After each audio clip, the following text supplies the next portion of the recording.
Welcome back to Mik'd Up. I said a minute. It's only 30 seconds. We got a big show, got a packed show today. I am excited to introduce our next guest. He is a friend of ours. If you see us in the games with some tickets, he's probably the reason why we got some of them. Now we got media passes, don't need them anymore. I appreciate Jamie Tutko. He is the Director of Player Development and Director of Video and Scouting for LSU Baseball. Jamie, appreciate you joining the show. First time on the show. Welcome. Hey, thank you guys for having me. Let me first off start by saying you guys do a phenomenal job with the show.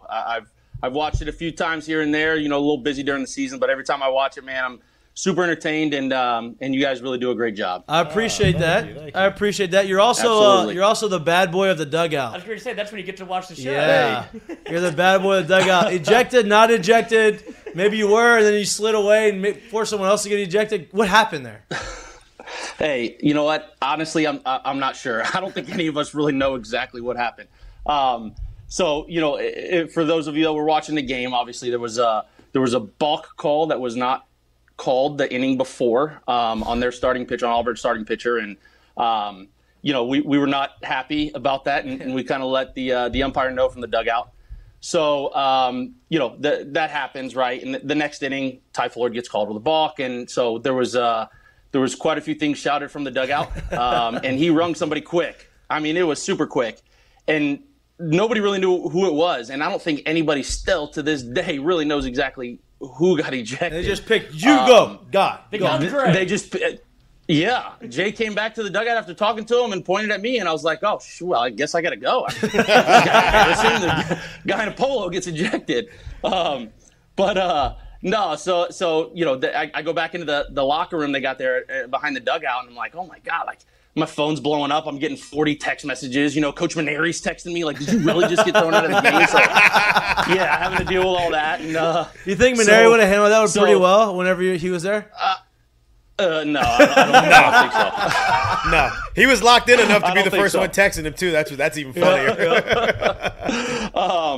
Yeah, so I get back to the little locker room, and I'm watching the game on TV they got back there, and all of a sudden there's another, a couple batters later, obviously, that Butch Thompson comes out, and they got the argument there, and you see that JJ gets ejected, and I'm thinking, JJ, like that guy, he literally did not say anything. And if anybody's going to get ejected, it's not going to be JJ, but he gets rung for whatever reason, and so I was like, screw this, I'm going back in the dugout. Here we go. So, but still, I don't think anybody really knows what happened and who was the actual intended injection. No, that's crazy. Well, I'm glad you're there because I know that you do a lot of work behind the scenes. I know Jay asked a lot, like your input of a lot of the situations and moves to make based off the analytics. Analytics, listen, whether you love it or you hate it, analytics are part of baseball, and they're not going away. They're going to continue to evolve. I think there's it's very important to have a middle ground of, analytics, using the information for what it is, but then also understanding using your eyes and using the baseball sense of it. How have, because when you've been in this role for a little while, how has that role evolved in your time here as far as video, analytics, all of that type of stuff that you are in charge of? Well, it's obviously grown a lot. I mean, you talk about at the Division I college level now, especially in the SEC.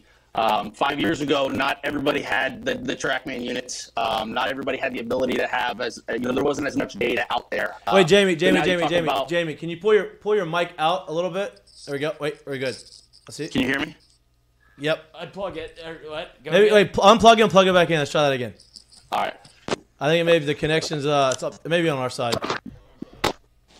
Can you hear me? Oh, still a little. It's still a little. We can hear you. We can hear you just a little. Is it choppy. bumping on anything? Can you talk? It's free. Okay. You may want to just take it out. Take them out completely. Can you hear me now? No, unplug the unplug it all the way from the computer. All right, now go. Can you hear me? Oh, I don't know if it's a little bit better. Let's keep. We'll keep going. We're gonna work with it. Keep going. All right, you sure you got me? Yeah. Yes. We'll figure it out. Okay. All right. So yeah, the way it's evolved is, 5 years ago in Division I baseball, there wasn't a ton of data. There wasn't the ability, like not everybody had the TrackMan units where you could get all the analytics and basically everything. And so now everybody in the SEC has it, and I would imagine that, it's close to 2/3 of every one university has the TrackMan units now. So we're in the sharing portal, so we get all of this data.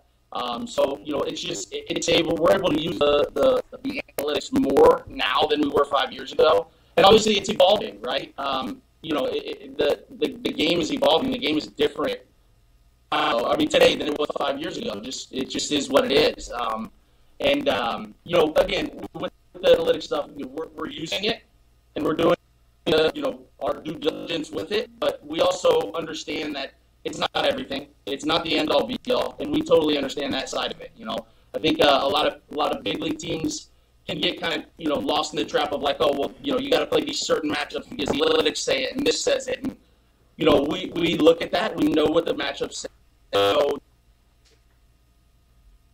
all be all again, and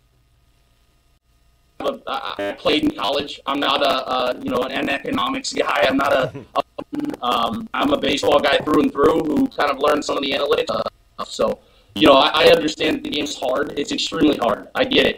It's not easy to hit a 95-mile-an-hour fastball, round ball with a round bat, and to throw a ball over the plate. It's not an easy game. So, we try to use the analytics as much as we can, but we also know that, again, it's not the end all be all at all. Yeah.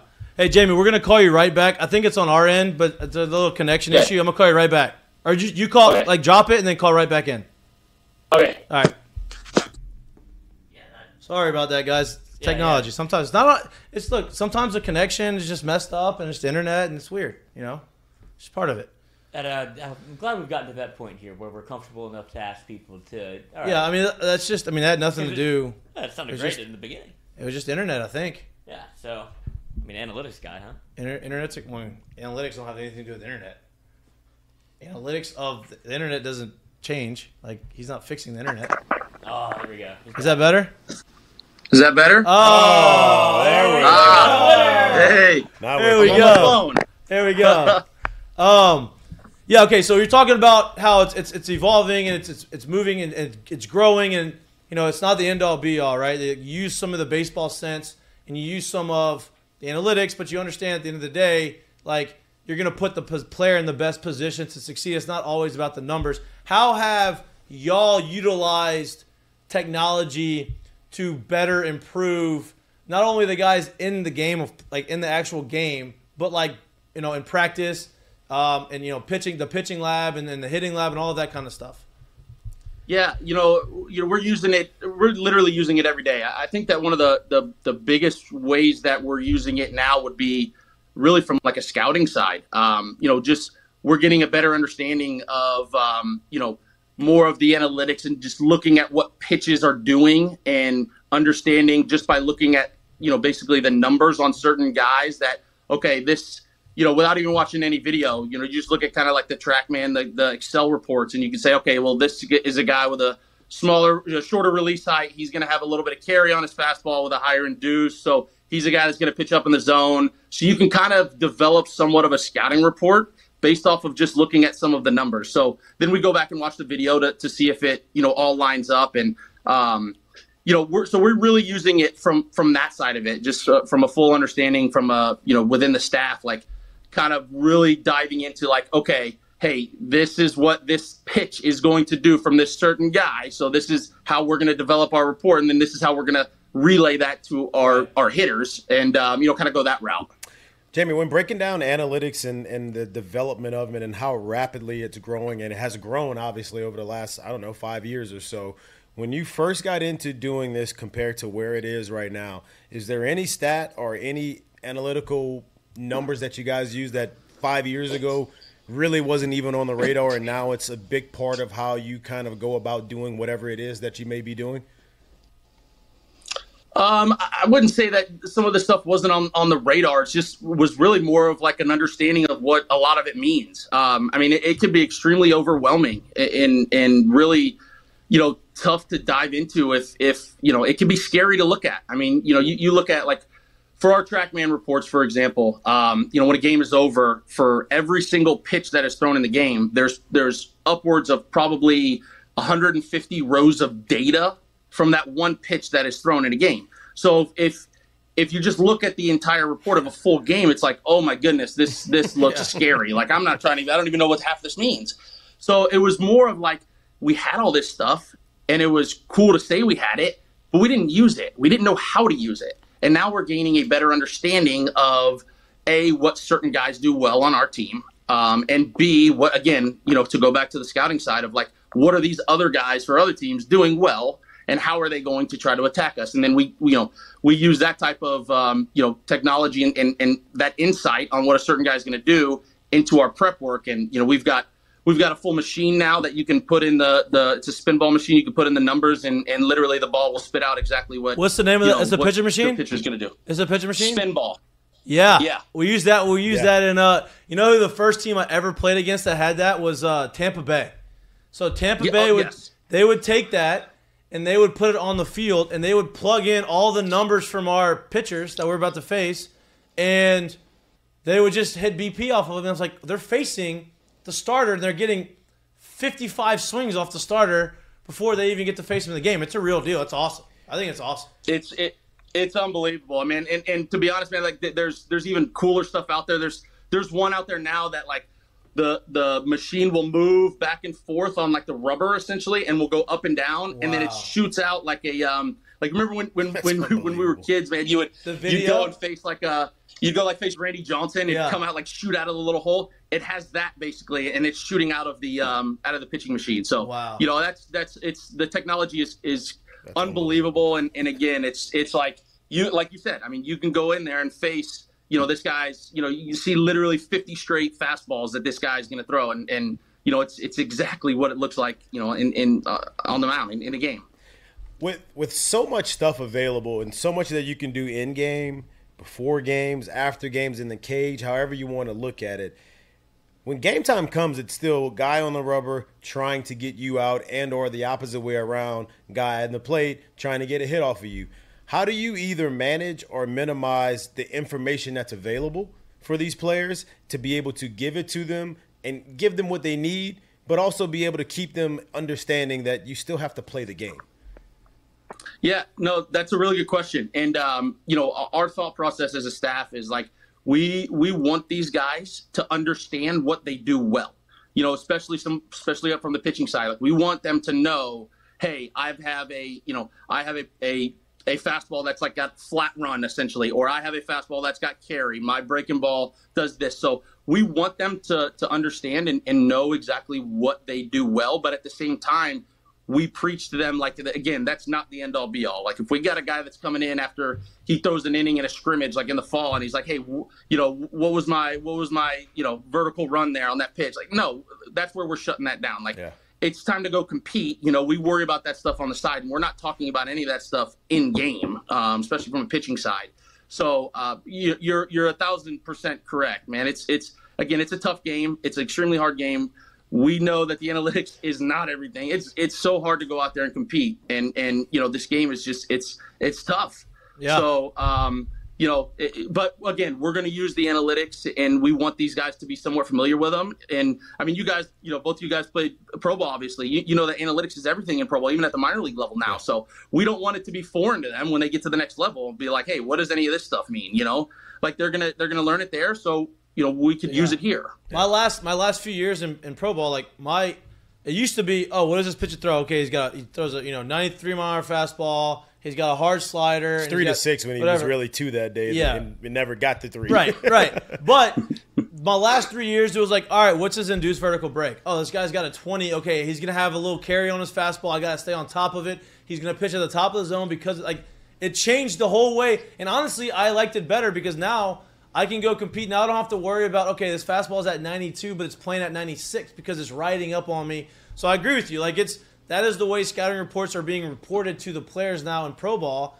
And why not start it now in college ball? And I guess this brings us to my next point is Wes Johnson comes in from pro ball, comes in from the Twins, right? So he comes here, and he's known as being, now listen, people listening to this show right now probably are not very happy because the bullpen has not been great, and they have a lot of probably their own opinions on things, but I think Wes Johnson is a great coach. I think he's going to be great. At the end of the day, you still have to go out and compete, and the guys have to execute the pitches. But how has he taken what he's learned in pro ball as far as the analytical side, brought it back to college and worked with you and worked with the pitchers to improve the ability to whether it increase spin rate, increase velocity, and help them improve as pitchers? Yeah, and no, you're 100% right again. Like, Wes Johnson is hands down the best pitching coach in the country, and it's without a question. I mean, he's the most forward-thinking coach I've ever been around.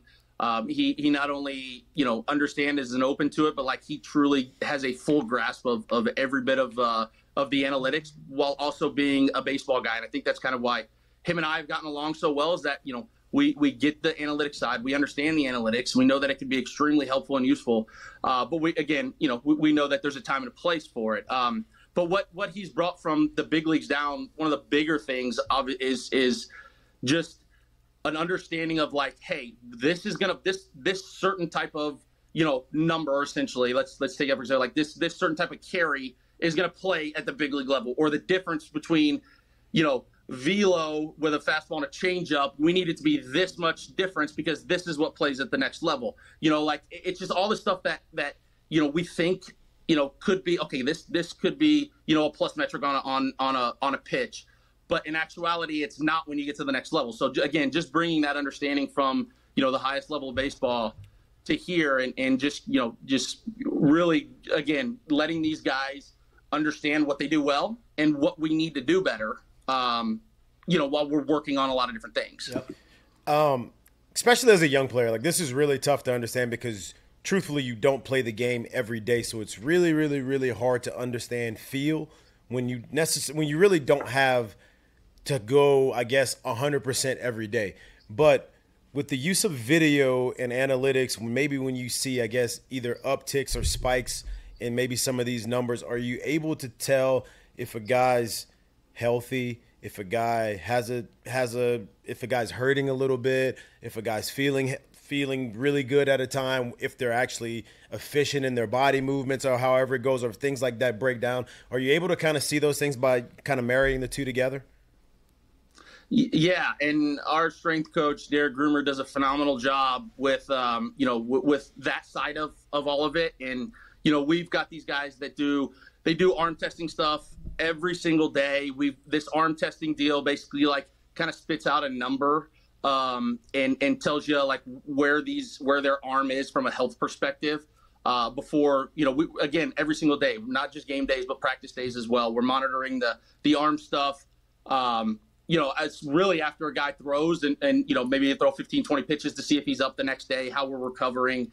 But again, mirroring that with the TrackMan data. Yeah, there are some tells that you can see, if the release height is slightly dropping, the guy's probably getting a little tired, which is going to put more stress on the arm, obviously.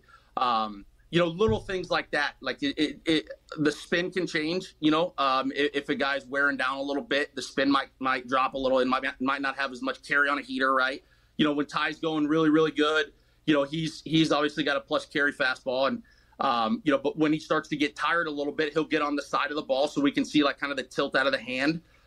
When he gets on the side of the ball too, he doesn't get as much carry, so we can kind of tell from that aspect too. So yeah, I mean it's go ahead. When you talk carry, right? Because we talk about Ty Floyd, how he has that riding fastball, but he also has a low arm slot, right? So it accentuates the carry even more because he's not throwing from up here. He's almost throwing from here, right? He's 6'2", but he's probably throwing from 5'10" arm slot or whatever it is. I mean, you would know. What is his carry? Can you explain to our listeners exactly what that means? Yeah, so Ty is like a perfect mix to have a carry fastball. When we talk about carry fastball, we talk about like a high-induced vertical break, four-seam fastball, where they can pitch up in the zone. He's got a lower release height. It's under 5'10". He gets 19 to 20-plus inches of carry on every fastball when he's going really good.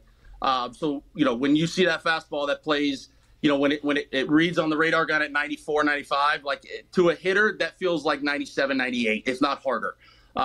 So he can really pitch up in the zone with it. So, you know, again, when he gets to be on the side of the ball a little bit, it doesn't have as much. But, you know, when we talk about like a true carry heater, you know, it's not necessarily, you know, that he has to pitch up in the zone at all times. You know, we're starting to find out that like right on right, he can go down. That's the worst pitch for me. I hated that as a hitter. The carry heater down. Yes. So those are tough, right? Especially so Ty's got, again, a lower release height, so he can pitch up in the zone and get away with more. The guys that have a higher release height that have plus induced vertical break, Grant Taylor, for example. Okay, Grant Taylor had like a 6'6" release height, something like that, where he would get 20 inches of carry, but it didn't play the same. So guys, it's funny, guys would come back and say, God bless, like that's just, it almost looks like coming from such a high release with that carry that those pitches that are down, it looks like it's kind of coming on a roller coaster, right? And it just like it looks like it's going to be down at that last minute. It almost looks like it just planes out, and you know, planes out and it's for a strike. So guys are like, God bless, like I saw that ball is down out of the hand, and I'm getting rung up on a pitch. It's 97. Like, what is going on? So again, knowing how we can use that, you know, and the only difference between Ty and Grant Taylor is the release height. That's literally the only difference. Yeah. So, you know, again, knowing all that type of stuff, you can use it and play with it differently. And again, having these guys have an understanding of what they do well, it helps when they're on the mound. So now, obviously, the portal is a lot easier because there's probably more information about it.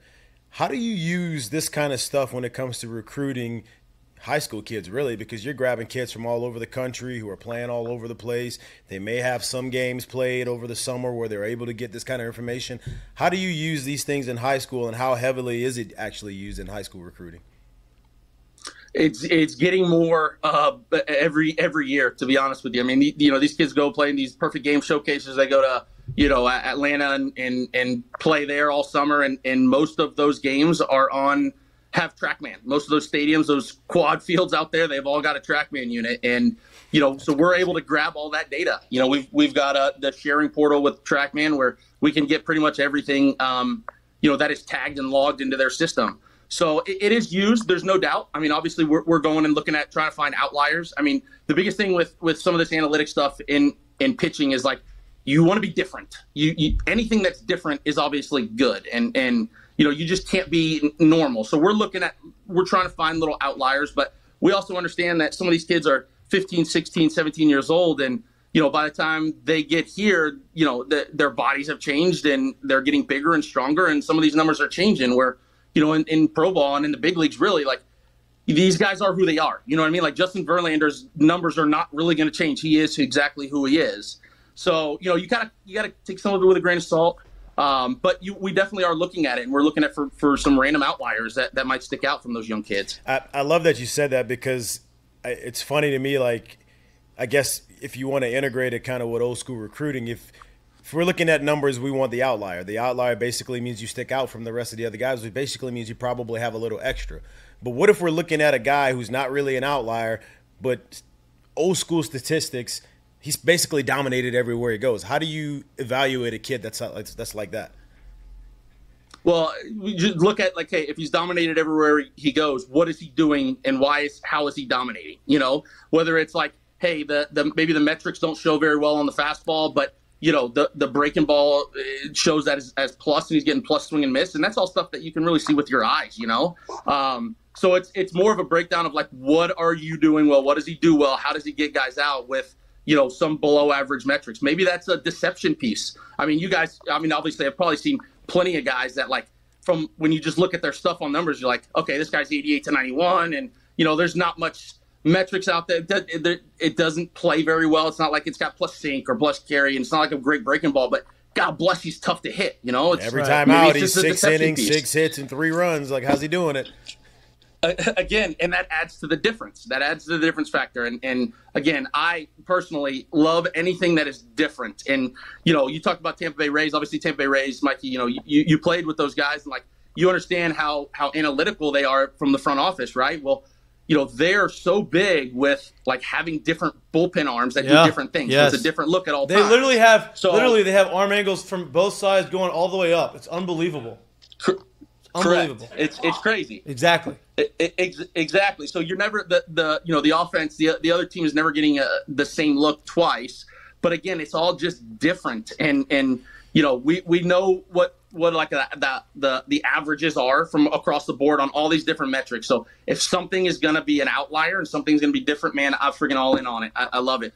Yeah, well, I love it too, and obviously that's the future of baseball. It's where baseball is going. I think y'all are right there at the top, and y'all understand it, and y'all are continue to evolve with the game.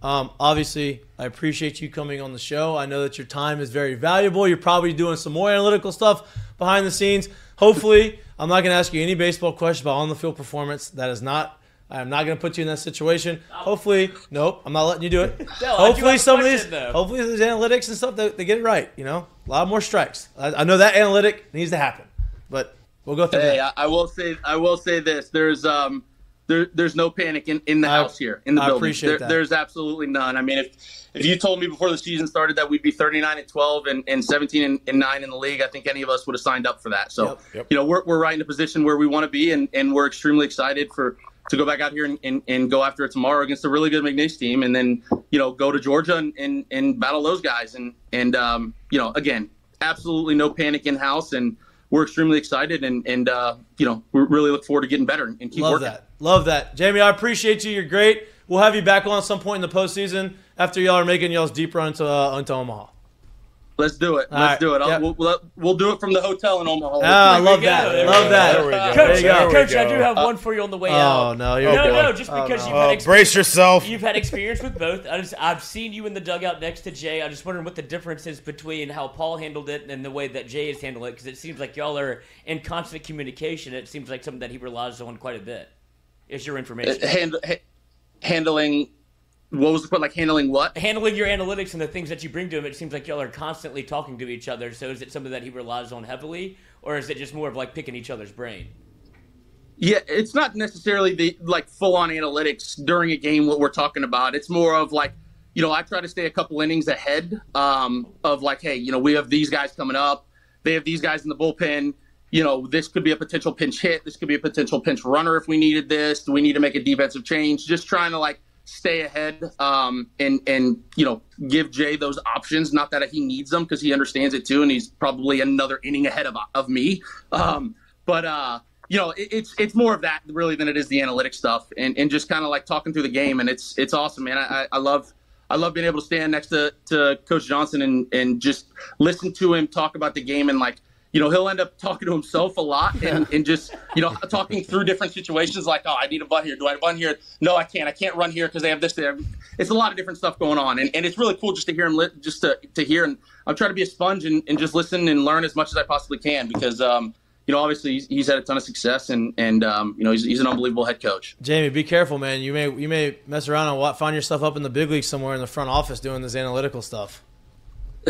No, I don't know about that. I love it here in Baton Rouge, and this is home to me, man. I absolutely love it here. I want to win a national championship before we talk about anything like that. I want y'all to win one too, man. We love having you, bro, and I appreciate you coming on the show. We'll have you on again. Hey, absolutely. Let's do it again sometime. All right, appreciate it. Later. Later. All right.